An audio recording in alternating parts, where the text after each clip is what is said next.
I would ask unanimous consent the quorum call be suspended. The objection. Mr. President, we are now in day 8 of a government shutdown, and which is truly unfortunate and unnecessary, and totally at the behest of left-wing Democrat special interest groups who have pressured the Democrat leadership into a position that makes absolutely no sense to any thinking person. I want you to think about where we are. Think about this scenario. You have a bill passed by the House of Representatives over here in the Senate, 24 pages long, clean, short-term, nonpartisan, no policy writers, no Republican priorities, a clean resolution to fund the government, which there are 55 senators, 55 out of 100 senators are voting for the clean, short-term funding resolution that would open up the government. The President of the United States has said that as soon as it is passed in the Senate, he will sign it into law. So what you have is complete, unified support for a short-term funding resolution to keep the government open and make sure that all the government employees who are currently being impacted and their families can get back to work and get paid again. And so it's always interesting when the Democrat leader comes down here and describes this fantasy world where the bill that they proposed, which would only get 47 votes here in the United States Senate, not even 50, not 51, not a majority, and certainly not the 60 that are necessary to pass consequential legislation in the Senate, it wouldn't get a single vote in the House of Representatives. So they've got a bill, a proposal, that they say keeps the government open, that can't pass the Senate, wouldn't pass the House, and wouldn't be signed into law by the President. You tell me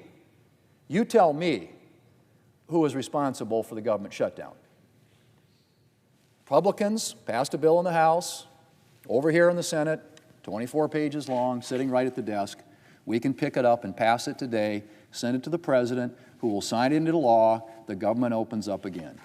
Or you can take this proposal the Democrats have, which has a $1.5 trillion in new spending, allows for free health care coverage for non-citizens, completely obliterates the $50 billion rural hospital fund that we put in place to support rural hospitals in this country who are struggling. And they think that would pass, doesn't pass here, doesn't pass the House, wouldn't get signed into law of the President. So just a logical person, think about this. Think about the juxtaposition of those two positions, and you tell me who is shutting the government down. We have a straightforward, simple proposition. A 24-page funding resolution to keep the government open with no partisan policy riders, no gimmicks, short-term, funds the government through November the 21st to give us an opportunity to continue to do the government funding the way we should do it through the appropriations process, where we have the committees meeting and Republicans and Democrats contributing, and then bring it to the floor and have an open amendment process here. That's the way the government should normally be funded. And so what this does is provides a short-term extension in order for all that to happen. That's all that we're talking about. Now, they have other issues they want to bring up, which I've said before, we're happy to discuss. And yes, there are some things that I think there is interest on both sides in trying to address when it comes to health care in this country. But you can't take the federal government hostage and expect to have a reasonable conversation on those issues. The government needs to be funded. Federal employees need to go back to work. Federal agencies and departments need to be open and providing the services that the American people expect. It's that simple. And that's really what this is all about. Again, nothing more, nothing less, nothing else. It's whether or not they want to support a 24-page funding resolution that keeps the government open or continue to vote for $1.5 trillion in new spending, free health care for non-citizens, and completely wiping out a $50 billion rural hospital fund that's designed to support rural hospitals in this country. Something that would get 47 votes here in the Senate and not a majority in the House of Representatives, wouldn't get a single vote, honestly, among Republicans in the House of Representatives, and would not be signed into law by the President.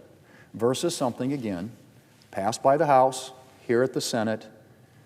All we need is 5 more votes. There are a majority of United States senators today who support the short-term funding resolution. 55 out of 100.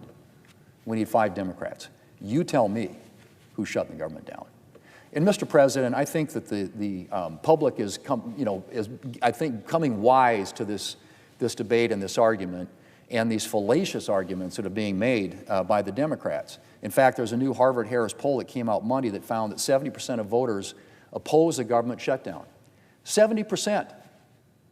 And of interest to my Democrat colleagues, 65% of voters, including 63% of independents, think Democrats should end the shutdown by accepting a continuing resolution like the clean funding resolution I just described that's in front of us. So what are my Democrat colleagues doing?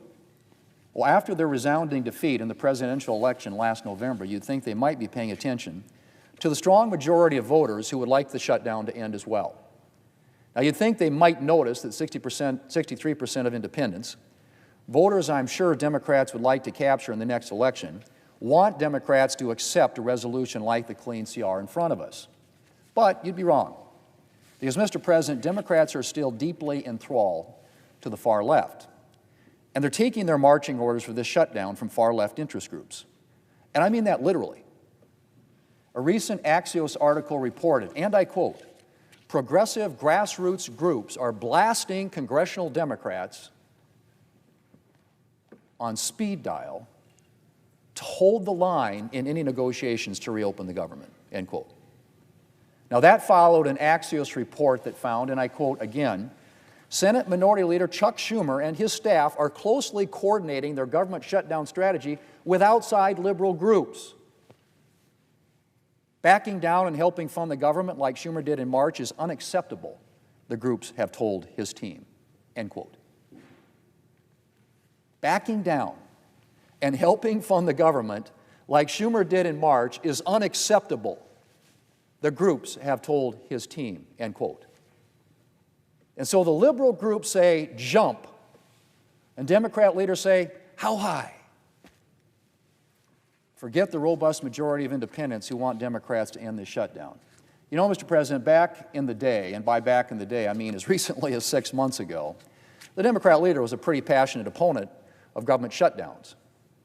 Yeah, he was an opponent. So much so that even though he didn't like the continuing resolution we passed in the spring, he voted for it anyway because in his words, and again I quote, "A government shutdown would be far worse," end quote. But then progressive groups got big time mad. And now the Democrat leader is leading the charge to keep the government shut down indefinitely, apparently. And all those federal workers and hardworking Americans he was so worried about before seem to have just slipped his mind. In fact, Democrats have barely reacted to the fact that federal workers are going to start missing pay. Mr. President, when we realized that we were going to need a continuing resolution to allow us more time to complete the fiscal year 2026 appropriations bills, Republicans wanted to do everything we could to ensure that there was no government shutdown, which is why we put forward a clean, continuing resolution with no Republican policies or partisan policy riders.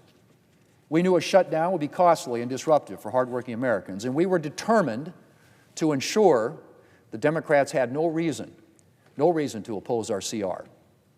The Democrats weren't deterred by the fact that there was nothing for them to object to in our bill, and they decided to oppose it anyway. Now, Mr. President, Democrats will get another chance this week to vote to keep the government open.